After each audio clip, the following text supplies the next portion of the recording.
हरे श्री राधे हरे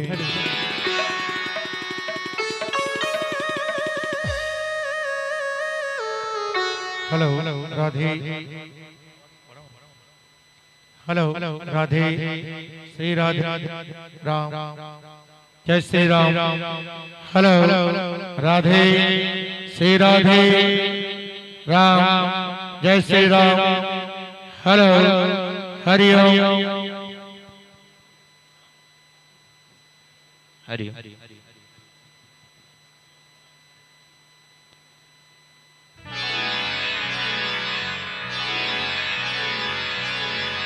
ओम हरि ओम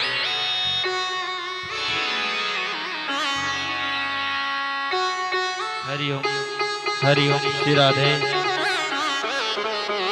हरि ओम हरि ओम हरि ओम हरि ओम श्री राधे ओम हरि ओम ओम श्री राम श्री राम श्री राम हरि ओम हरि ओम हरि ओम ओम हरि ओम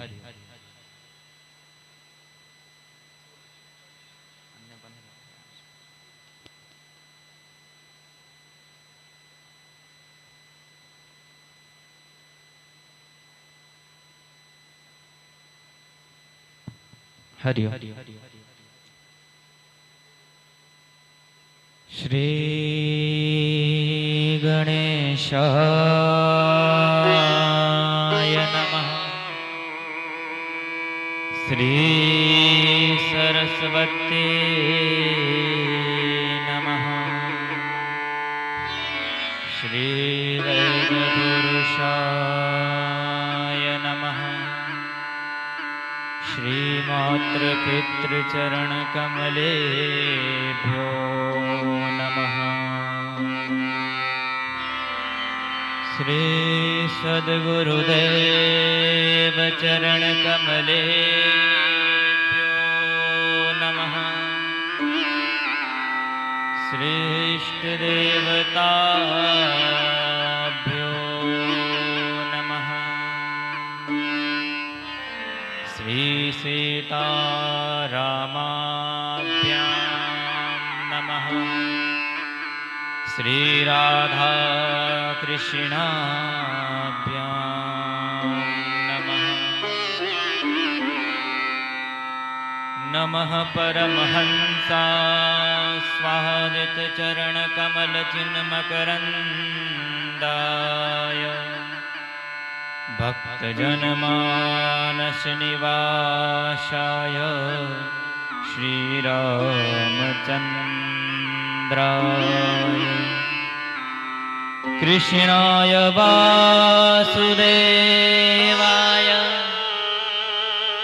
हरहे परमात्मने प्रणतः क्लेशनाशाय गोविन्दाय नमो नमः नारायणं नमस्कृत्य नरं चैव नरोत्तमं देवीं सरस्वतीं व्यासं ततो जयमुदीरये।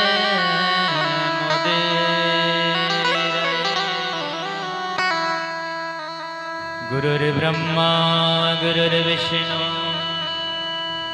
गुरुर्देवो महेश्वराय गुरुर्साक्षात् परब्रह्म तस्मै श्री गुरुवे नमः।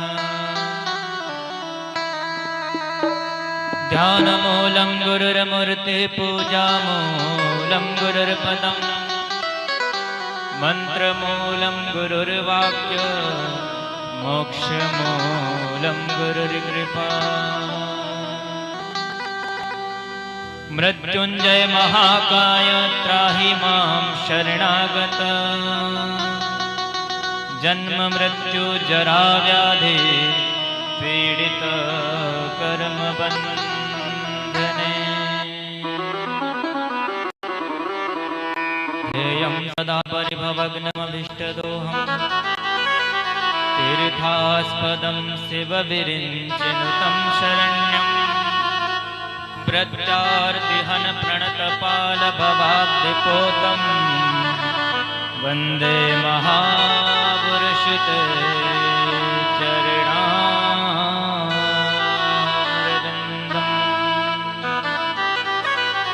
वंशे विभूषितकरानवनिर्दाभात् पीताम्बरादरुढबिम्बफलादरोष्ठ पूर्णेन्दुसुन्दरमुखादरविन्दनेत्रा कृष्णात् परं किमपि तत्त्वमहं न जाने। प्रथमे गुरुजी को वन्दना द्वितीये आत्मगणेश तृतीये सुमिरो मां शारदा मेरे कंठ करो प्रवेश। लोकाभिरामं रणरंगधीरं राजीवनेत्रं रघुवंशनाथं कारुण्यरूपं करुणाकरन्दं श्रीरामचन्द्रं शरणं प्रपद्ये। श्रीरामचन्द्रं शरणं प्रपद्ये।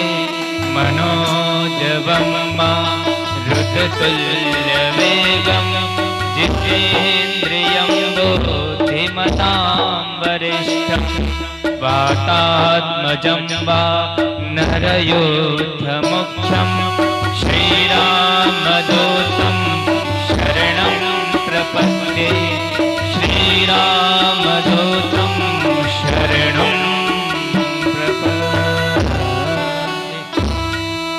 दक्षिणे लक्ष्मणो यस्य वामे च जनकात्मज पूर्तो मारुतिर्यस्य तं वन्दे रघुनन्दन। जय जय श्री राधा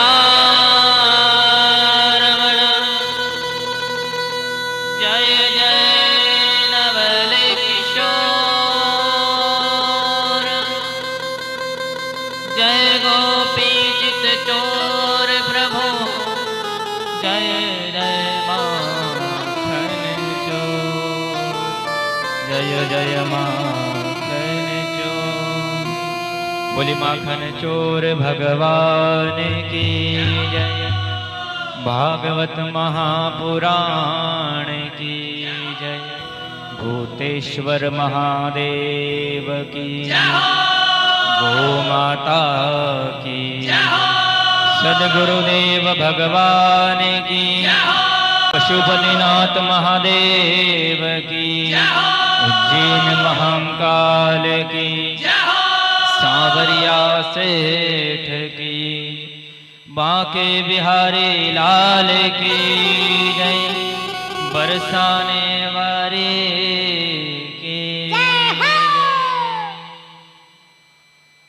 परम मंगलमय परात्पर अखिलेश्वर अकारण करुणा वरुणालय भक्त वांछा कल्पतरु तड़िद्वित विनिंदि श्री पीतांबरधारी मोर मुकुट वंशीधारी नंद नंदन यशोदा नंदन देवकी नंदन कष्ट विभंजन भगवान बालकृष्ण लाल की वांग्मय प्रतिमूर्ति स्वरूपा श्रीमद् भागवत महापुराण के चरणों में कोटि कोटि नमन। सद्गुरुदेव भगवान के चरणों में कोटि कोटि नमन करते हुए आभार स्थापित देवता प्रतिष्ठित देवता भूतेश्वर महादेव एवं प्रत्यक्ष 33 कोटि देवताओं को अपने शरीर के मध्य में निवास देने वाली गौ माता के चरणों में कोटि कोटि नमन। धरती माता के चरणों में कोटि कोटि नमन एवं सद्गुरुदेव भगवान एवं यहाँ विराजे हुए गुरुदेव महाराज, संत भगवान,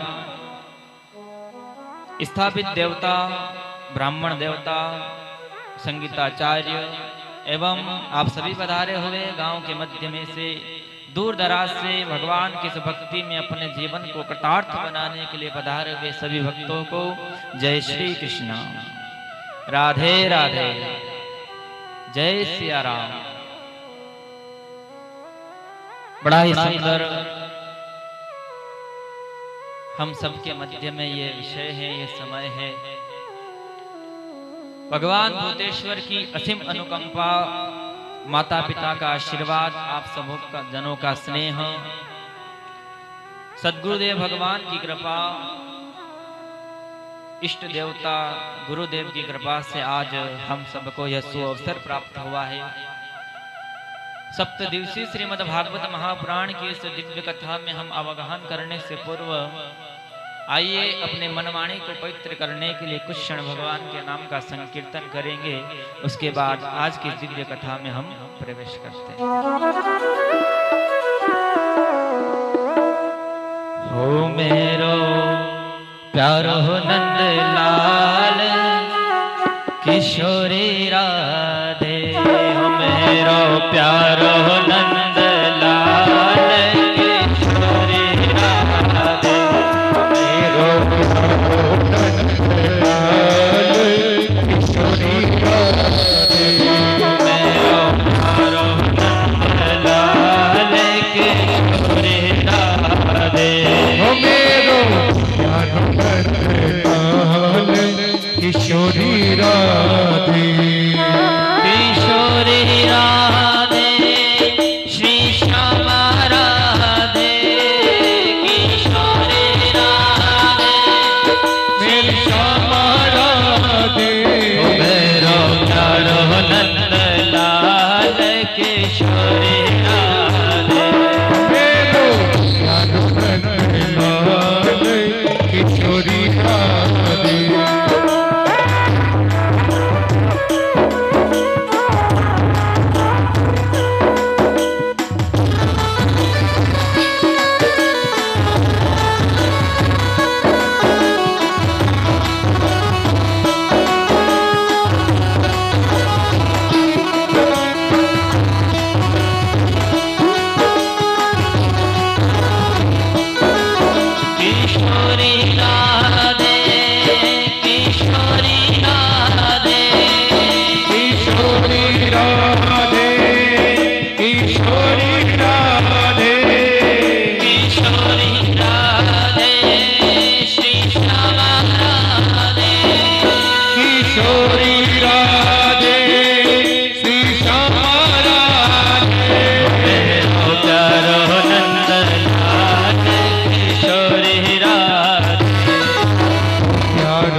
किशोरी राधे,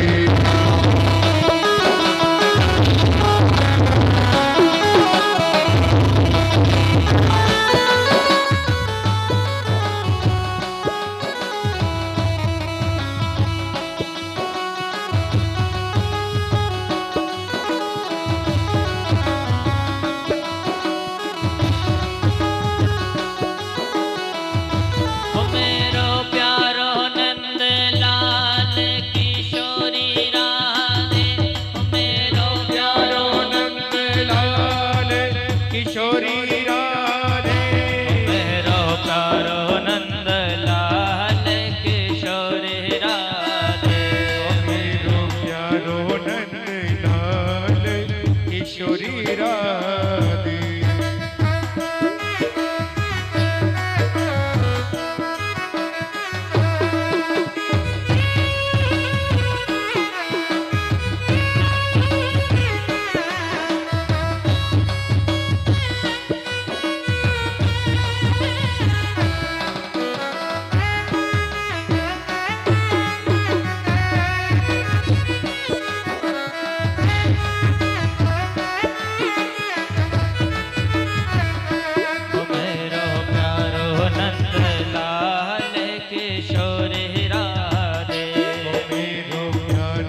राधा रानी सरकार की जय। भागवत महापुराण की जय। आइए आज की प्रथम दिवस की कथा में हम प्रवेश करते हैं। ऐसे समय भी जो निर्धारित था उससे कुछ ज़्यादा ही हो चुका है, लेकिन कहते हैं ना कि होना वही होता है जो ऊपर वाले ने लिखा होता है। हम तो चाह रहे थे कि 8 बजे से कलश यात्रा प्रारंभ हो जाए, पर उससे पहले इंद्र देवता ने आकर के कहा कि पहले हम आते हैं, उसके बाद आपको आना। तो अबे बंद बज क्यों गए? तो महाराज सर्वप्रथम तो आप सबको मैं धन्यवाद देना चाहूँगा कि इस बरसात में भी आप अपने शरीर को कष्ट देते हुए, भीगते हुए भी यहाँ पर पधारे, इसके लिए आपको बहुत बहुत धन्यवाद। प्रत्यक्ष या प्रत्यक्ष रूप से जिसने भी सहयोग प्रदान किया है उन सबका भी मैं धन्यवाद देता हूँ।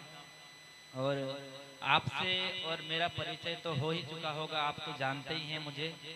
हो सकता है मैं थोड़ा ना जान पाऊँ किसी को, बहुत दिनों बाद आया हूँ, लेकिन आप तो मुझे जानते ही होंगे। तो आप सबका स्नेह है, आप सबका प्रेम है कि आज आप सबके सामने इस व्यासपीठ पर बैठकर कि मैं आपको कथा श्रवण करा रहा हूँ। तो आइए अधिक समय न करते हुए आज की कथा में हम प्रवेश करते हैं। सच्चिदानंद रूपाय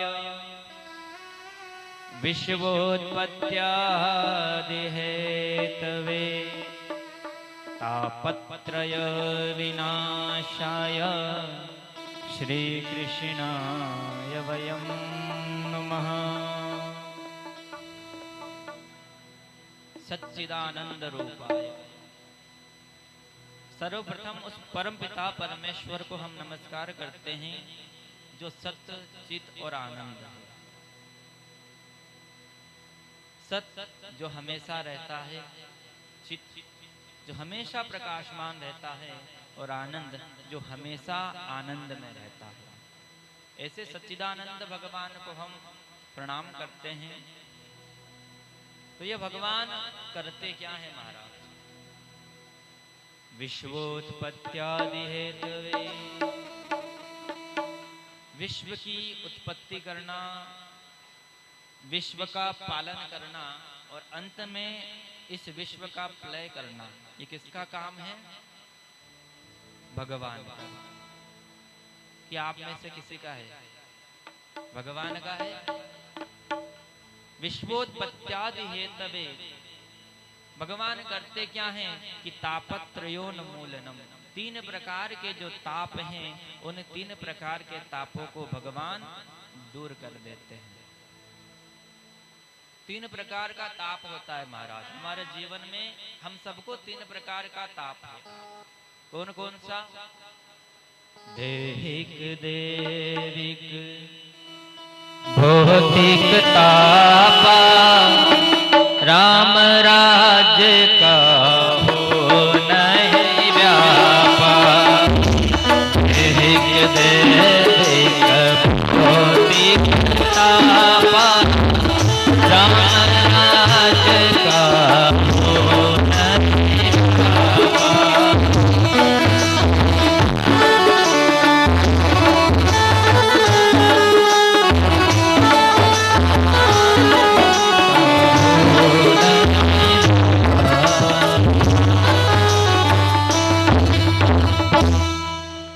तीन प्रकार का ताप, एक देहिक, एक देविक और तीसरा भौतिक। इन 3 प्रकार के तापों को भगवान शमन करते हैं, परमात्मा दूर कर देते हैं। ऐसे सच्चिदानंद भगवान को हम श्री राधा रानी के साथ नमस्कार करते हैं। यं प्रवचन्तमनुपेतमपेत कृत्यं द्वैपायनो विरह कातर आजुहाव। पुत्रेति तन्मयतया तरवोऽभिनेदोस् तं सर्वभूतहृदयं मुनिमानतोऽस्मि। सुखदेव भगवान को नमस्कार करते हैं, प्रणाम करते हैं। जो सुखदेव भगवान जन्म से ही भगवान की तपस्या करने के लिए वन में चले गए। 12 वर्ष तक मां के गर्भ में रहे। कौन? सुखदेव भगवान। आगे कथा आएगी, हम आपको विस्तार से श्रवण कराएंगे। तो जो सुखदेव भगवान मां के गर्भ से जन्म लेने के बाद तुरंत ही वन में चले गए और पिताजी पीछे कहते हुए आ रहे थे कि बेटा रुक जा, लेकिन फिर भी जो नहीं रुके, जो माया को भी जीत सके, ऐसे सुखदेव भगवान को हम प्रणाम करते हैं। नेमिषे नेमिषक्षेत्रे ऋषयः सोनकादयः। आइए कथा में प्रवेश करते हैं।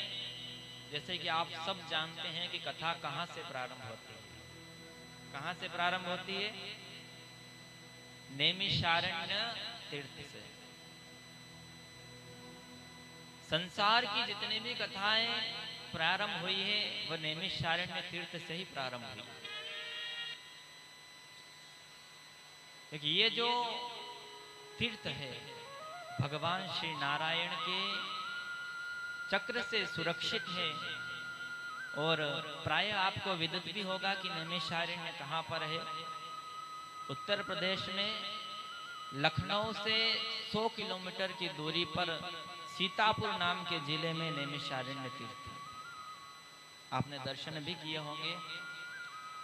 इस नैमिषारण्य तीर्थ में सोनकादिक 88,000 ऋषि विराजमान। इन ऋषियों के मन में एक प्रश्न उठा कि हम क्यों ना सत्संग करें। और सत्संग भी कौन सा? जो कभी भी विराम ना हो, कभी विश्राम ना हो, ऐसा सत्संग किया जाए। 1000 वर्ष तक सत्संग करने का संकल्प लेकर के सोनकादिक 88,000 ऋषि नैमिषारण्य तीर्थ में विराजमान। उन ऋषियों के मध्य में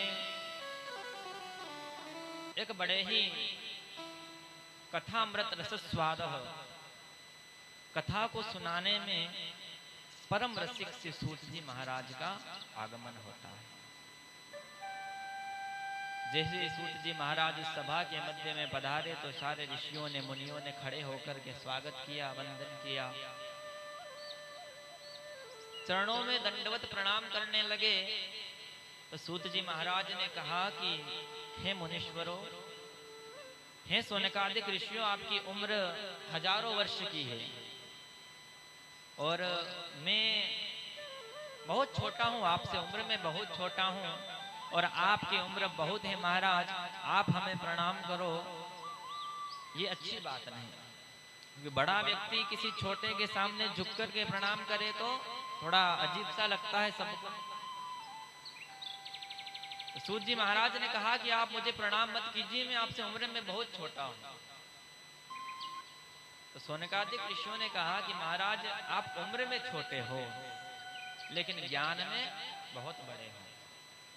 और इस संसार में यदि किसी की पूजा की जाती है तो ज्ञान की पूजा की जाती है।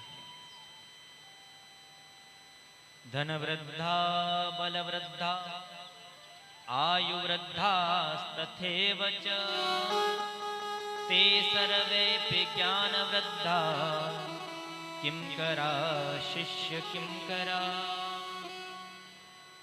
सोनकादिक ऋषि कहते हैं कि महाराज कोई धन में बड़ा होता है, कोई बल में बड़ा होता है, कोई आयु और उम्र में बड़ा होता है, लेकिन जो ज्ञान में बड़ा होता है वह सर्वश्रेष्ठ होता है। और महाराज आपके अंदर करोड़ों सूर्यों के समान ज्ञान है। कितना?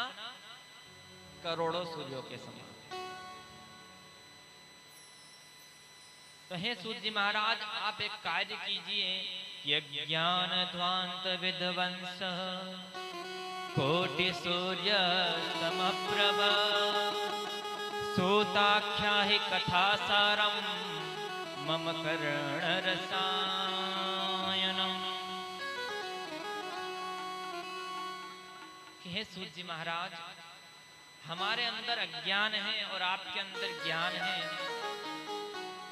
अज्ञान रूपी अंधकार को आप अपना ज्ञान रूपी दीपक का प्रकाश जला करके रोशन कर दीजिए। क्योंकि अंधकार कब दूर होगा?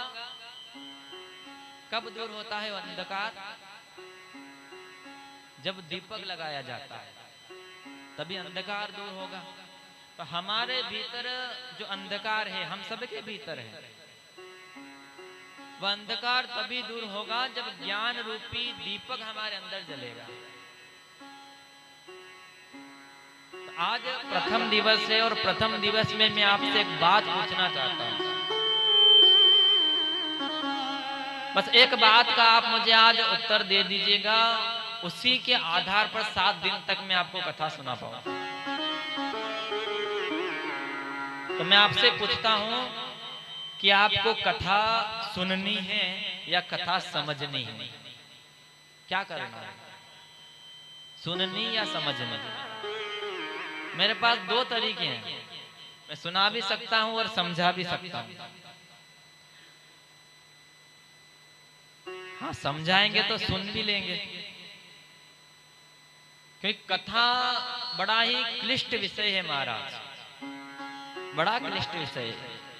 लेकिन इसी कथा को यदि हम 7 दिन बैठ करके समझ पाएंगे तो मैं ज्यादा तो कुछ नहीं, लेकिन इस व्यासपीठ के माध्यम से आपको विश्वास दिला सकता हूं कि ये कल्प वृक्ष है, इससे आप जो मांगोगे वो आपको मिल जाएगा।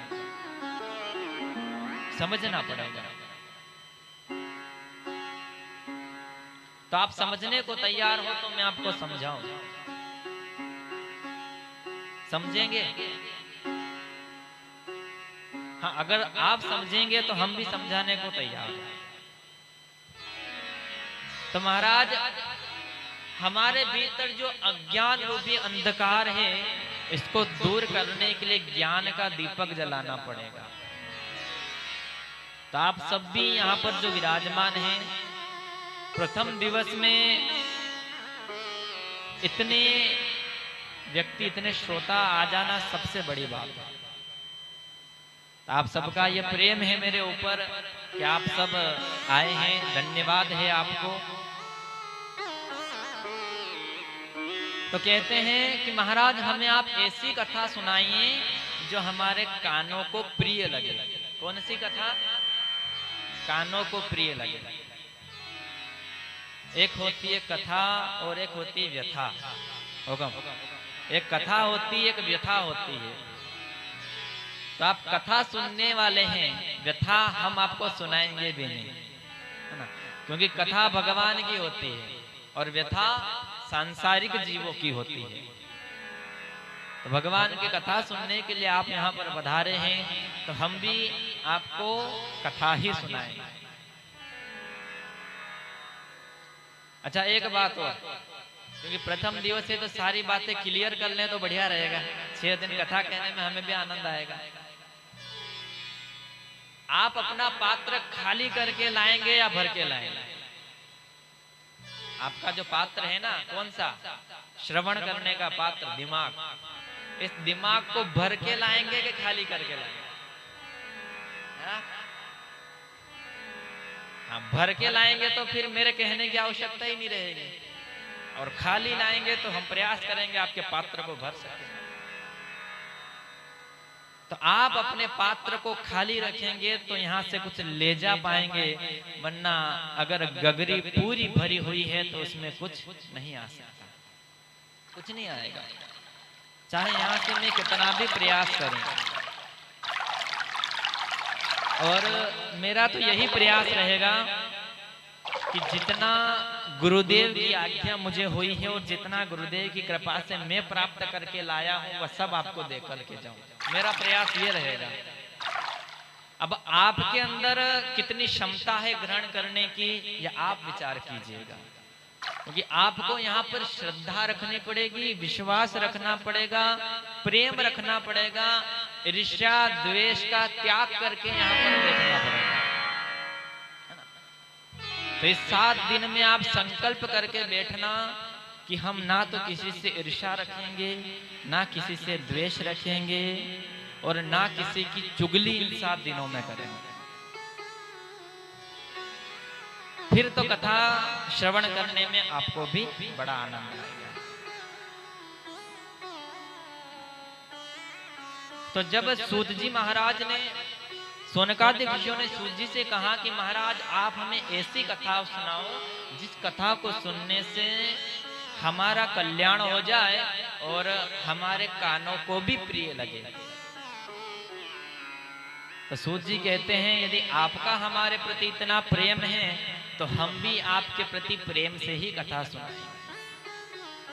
और न यदि हमें लग गया कि हाँ आपके अंदर वो प्रेम नहीं दिख रहा तो फिर हमारे अंदर वो प्रेम थोड़ी आएगा। क्योंकि श्रोता और वक्ता ये दोनों जब मिलते हैं तभी परमात्मा की कथा हो पाती है। तो आप हमारे प्रति प्रेम रखिएगा, हम आपके प्रति प्रेम रखेंगे तो कथा में बड़ा ही आनंद आएगा। सूत जी महाराज कहते हैं कि यदि आप इतना प्रेम हमसे रखते हैं तो हम आज आपको वह कथा सुनाते हैं जिस कथा को सुनने से मनुष्य का कल्याण हो जाता है। कृष्ण प्राप्ति करम शश्वत साधनम तद्वदाधुना। कृष्ण भगवान को प्राप्त करने का साधन हम आपको सुनाते हैं।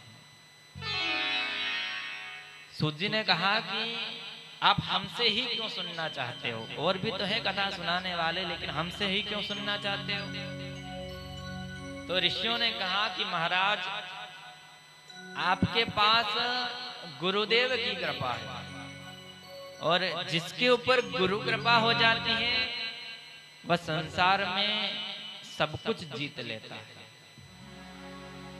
चिंतामणिर्लोक सुखम सुरद्रह स्वर्ग संपदम प्रयच्छते गुरु प्रीतो वैकुंठम योगी दुर्लभ। एक होती है चिंतामणि। चिंतामणि का प्रभाव ऐसा होता है कि जो आप चिंतन करोगे वह चिंतामणि आपको दे देगी। एक होता है स्वर्ग में कल्प वृक्ष। उस कल्प वृक्ष के नीचे बैठ करके आप जो कामना करोगे वह कामना आपकी पूरी हो जाएगी। अच्छा, नाम तो सुना होगा आपने कल्प वृक्ष का? हाँ, वो मैंने इसीलिए पूछा। तो कल्प वृक्ष आपकी इस प्रांगण में भी है, तो कितना सौभाग्य है हमारा कि हम भी कल्प वृक्ष की छाया में बैठ के ही कथा सुना रहे हैं। लेकिन कल्प वृक्ष से और चिंतामणि से आप ये कह दो कि हमें भगवान का वैकुंठ प्रदान करवा दे, तो ये सामर्थ्य कल्प वृक्ष में भी नहीं है। चिंतामणि में भी इतना सामर्थ्य नहीं है कि वह वैकुंठ दिला दे, लेकिन गुरु कृपा हो जाए तो वैकुंठ भी दूर नहीं रहता। गुरु कृपा कहते हैं ना कि गुरु मेहरबान तो चेला पहलवान। अगर गुरु कृपा हो जाए तो गुरु भी वैसा होना चाहिए और चेला भी वैसा ही होना चाहिए ना। गुरु तो बढ़िया है लेकिन लेने वाला चेला और दोनों यदि ऐसे ही मिल जाए महाराज तो फिर तो हो जाए ठेलम ठेला। कहते हैं ना कि गलियन गलियन गुरु फिरे हमसे दीक्षा ले हो, और स्वर्ग जाओ चाहे नरक जाओ पर हमसे दीक्षा ले। तो फिर चेला भी उनको वैसे ही मिलते हैं कि भलो भयो गुरु चल बचो चेलन पड़ गई चैन, और छठे महीने आव दे रुपया पैसा ले। तो लोभी गुरु लालची चेला दोनों नरक में ठेलम ठेला। तो गुरु भी वैसा होना चाहिए और चेला भी वैसा होना चाहिए, तो जाकर के गुरु चेले का एक संबंध बनता है और उस संबंध के द्वारा परमात्मा प्रसन्न होता है। तो आज सोनकादिक ऋषियों ने सूत जी महाराज से कहा कि आपके ऊपर गुरु की कृपा है, और जिसके ऊपर गुरु कृपा हो जाती है उसके लिए संसार में कोई भी कार्य दुर्लभ नहीं होता। तो महाराज आप हमें वह कथा सुनाइए। तो सूत जी कहते हैं कि क्या लगाल मुखग्रास त्रास निर्णास है तवे श्रीमद्भागवतम शास्त्रम कलो कीरेण भासितम। रूपी व्याल के मुख में पड़े हुए हैं। व्याल समझते हैं आप? एक काल रूपी भेड़िया है, उस भेड़िए के मुख में हम सब हैं। और जिस दिन वह अजगर या भेड़िया मुंह बंद करेगा उस दिन हम सब चले जाएंगे।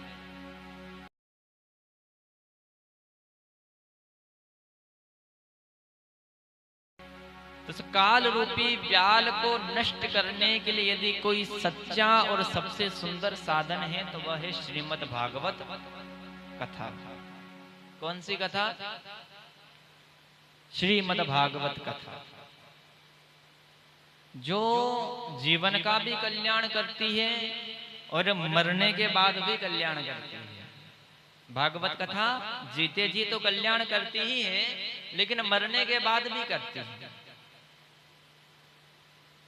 तो महाराज ये कथा इतनी सुंदर है, इतनी बढ़िया है, फिर भी इसको कथा हम श्रवण नहीं कर पाते, तो ऐसा क्यों होता है? अच्छा, सबको निमंत्रण सबको है और आसपास के गांव में भी है निमंत्रण, लेकिन सब क्यों नहीं आ पाते? कथा में सब क्यों नहीं आ पाते? क्योंकि जन्मांतरे भवेत पुण्यम तदा भागवतम लभेत। जब जन्म जन्मांतर का पुण्य एकत्रित होता है तब जाकर के भागवत की कथा श्रवण करने का सौभाग्य मिलता है। एक जन्म से काम नहीं चलता हमारा, जन्म जन्मांतर। तो आप सबके और हम सबके वो पुण्य एकत्रित हुए होंगे तो जाकर के हम इस कथा में आज बैठे। ऐसी ये दिव्य कथा है। और ये कथा कोई साधारण कथा मत समझिएगा। आप विश्वास से अगर 7 दिन बैठ कर के कथा सुन लेंगे ना, तो 7वें दिन मुझे नहीं कहना पड़ेगा, आप स्वयं कहेंगे कि हाँ गुरुजी, हमारे जीवन में परिवर्तन होने लग गया। क्योंकि यह भागवत रूपी गंगा है। कौन सी गंगा है? भागवत रूपी गंगा। 2 गंगा है, एक भागीरथी गंगा और दूसरी भागवती गंगा। तो ये कौन सी गंगा है? भागवती, भागवत महापुराण। और एक गंगा जिसको भगीरथ जी लाए थे अपने पूर्वजों का कल्याण करने के लिए।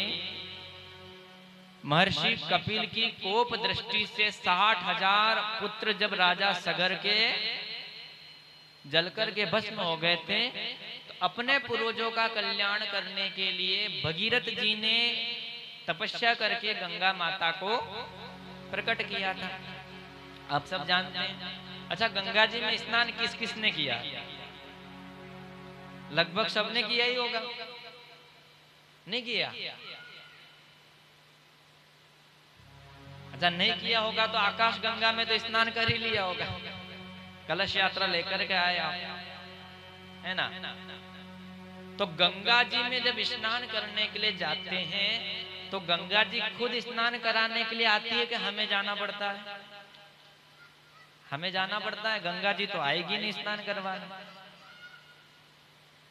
तो गंगा जी तक जाना पड़ता है और स्नान करने में भी ध्यान रखना पड़ता है कि कहीं पैर ना फिसल जाए, है ना? और ज्यादा अंदर ना चले जाए, क्योंकि अंदर गए तो फिर गए, तो पैर ना फिसल जाए, डूब ना जाए।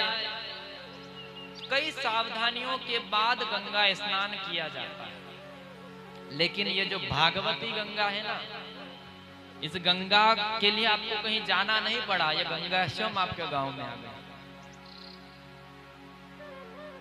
स्वयं चल कर के आई है। और इसमें डूबने में भी कोई डर नहीं है। आप जितना चाहो उतना डुबकी लगा सकते हो, जितना आपका मन करे उतना आप इस गंगा जी में गोते लगा सकते हो। तो एक गंगा में जाना पड़ता है, एक गंगा खुद आई है। और महिमा देखें तो जो भागीरथी गंगा है वह भगवान के चरण कमलों से प्रकट हुई है। गंगा जी कहां से आई है?